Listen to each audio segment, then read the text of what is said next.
Hello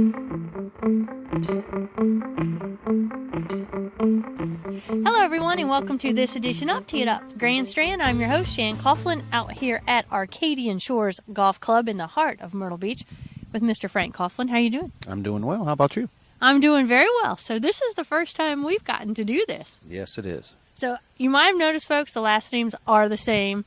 I am fortunate enough to be married to this golf professional, been in the industry a long time, and happy to have Arcadian Shores on board and get to share the information with everybody. Well, we are happy to be on board. Happy to be a part of the golfdirector.com. Well, I tell you, the sunshine is out. We've got golfers out here today. It is a little bit different interviewing your husband, so I'll try to... Well, the sunshine is definitely out because it's all in my eyes. It's all in our eyes. So, folks, if you're listening on one of the many radio apps, please head over at some point to thegolfdirector.com, click on Streaming Media, and look for the January update for Arcadian Shores Golf Club. So, Frank, tell everyone where we are, where you're located, where we're standing now, and what's going on out here today. Well, Arcadian Shores Golf Club is centrally located in Myrtle Beach, just north of Restaurant Row. The actual address is 701 Hilton Road. You can see it heading up 17 once you go through Restaurant Row. We're over going north, we're on the right. Going south, we're on the left. No matter where you're staying, it's close. That's right. And we're out here on the range. Yes. We've got some flags behind us. Is this the pitching green? We have pitching area, 2 pitching areas here. We have a practice putting green. We have a grass range, 2-tiered grass range that is approximately 120 yards in length, or width, hitting area. So there's plenty of space. And then our range extends out about 310 yards. There you go. So my drives will still stay in. Yes, they will. Yeah, no problem. Downwind, there may be a little bit of a challenge, but yes. Okay, a little issue there. No, just teasing. But Arcadian Shores is one of the oldest golf courses in this area, but we know there's a lot of people out there listening or watching us who've never played here before. What makes this golf course a little bit different than some of the others in the area? It is one of the oldest. We opened in 1974, where Mr. Reese Jones designed this and has done 2 revamps. We have taken out, there was a ton of trees when we were here, when the course first opened, and recently we've taken out about 1,600 trees, but you'll never know it. Right. We just needed to get a little circulation around the greens. But, did you say 1,600? 1,600. Wow. Over 2 years. So, and that was a few years ago, but we did that for the main purpose of getting some air circulation around the greens.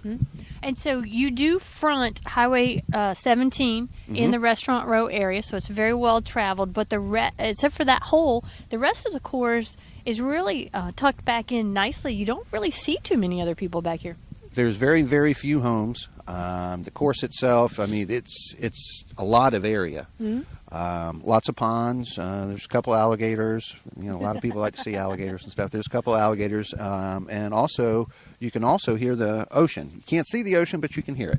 That's awesome. That's why we're here, right? Correct. All right. So for those of you up north or maybe out west who are suffering, I'll say, a little bit with the snow, you skiers out there looking forward to come back and play golf, you can get more information about Arcadian Shores on their website, which is arcadianshoresgolf.com. Frank, do you have a favorite hole out here? I like number 10. It's we double tee a lot of times, especially during the season, so it wouldn't mean we go off number 1 and number 10 at the same time. Number 10 is a good par 5, reachable in 2 by a longer hitter and moderate hitters, depending on what tees you play. Can't get the opening drive is pretty good. Just one bunker on the fairway bunker on the left that you have to avoid, and the green's fairly receptive to a second shot. So I like that. Nice birdie opportunity. Great birdie opportunity. Either get your game started off or start your second 9 off good. Maybe win a few bucks, huh? That's right. Can't birdie them all if you don't birdie the first one. That is true. I have heard that more than once. So for folks who may not have been out here, talk a little bit about the type of grass there is. Are the greens big or small, or what can they expect when they're on the course? We're Bermuda, wall-to-wall, tees, fairways, as well as greens. The greens themselves are pretty undulating. Some of them are pretty big, but all of them are undulating. The par 3s are somewhat difficult. They range in length from the back tees from 170 all the way up to about 215. Wow.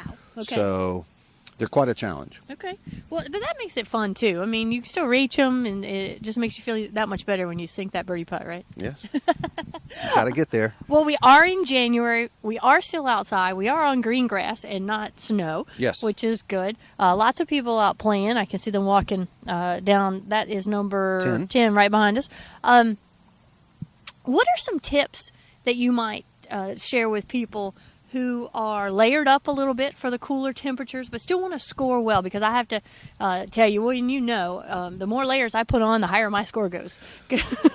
Well, I think layering is kind of the way to go. Mm-hmm.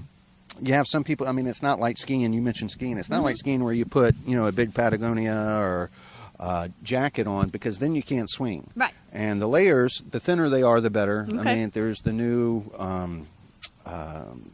cloths now and performance fabrics that keep you warm. And like I have just a regular golf shirt. Right. I've got a small sweater and then an outerwear piece to stop the wind. And, it's fine. I can swing, I can move. And that's part of it, is being able to swing and not overswing. And people find generally when they're uncomfortable, whether, especially in the cold, that they tend to overswing. Mm-hmm. Try to hit it harder. Exactly. Yeah, I think that would be me. Yeah, because I feel like I can't swing that hard, that full, so I have to swing harder, and that doesn't work. Well, generally take a higher club and swing easy. There you go. A lot of people have been talking about balls, too. Go with Softer compression ball? The softer compression ball. I always thought the opposite, that the ball would fly further in cold air, but apparently not. So. Yes. I won't go into that. Yeah, we don't have time for all that on this one. But, Frank, thanks so much for having us out today, getting to show the people out there Arcadian Shores, and now we're excited because we're going to do it all year. It was our pleasure. And we'll have lots of new information starting in February. We'll start talking about spring golf. And before we sign off, though, anything else you want people to know about Arcadian Shores? Well, we're getting ready to build a new clubhouse. And we're going to start construction the end of this month. Okay. Or 1st of February. Mm-hmm. So we'll have a temporary for just a short period of time, but it's going to be a whole new clubhouse. We'll have a nice outdoor facility for entertaining. Nice. Yeah, looking forward to it. All right, there you go. We've broken the story. Arcadian Shores is getting a new clubhouse. Yes. Fantastic. Well, Frank, thanks again for having us out. Thank you very much. All right, folks, this edition of Tee It Up Grandstand has been produced and broadcast for you, coming from Arcadian Shores Golf Club right here in Myrtle Beach, South Carolina, with Mr. Frank Coughlin by the Zeus Digital Network for thegolfdirector.com.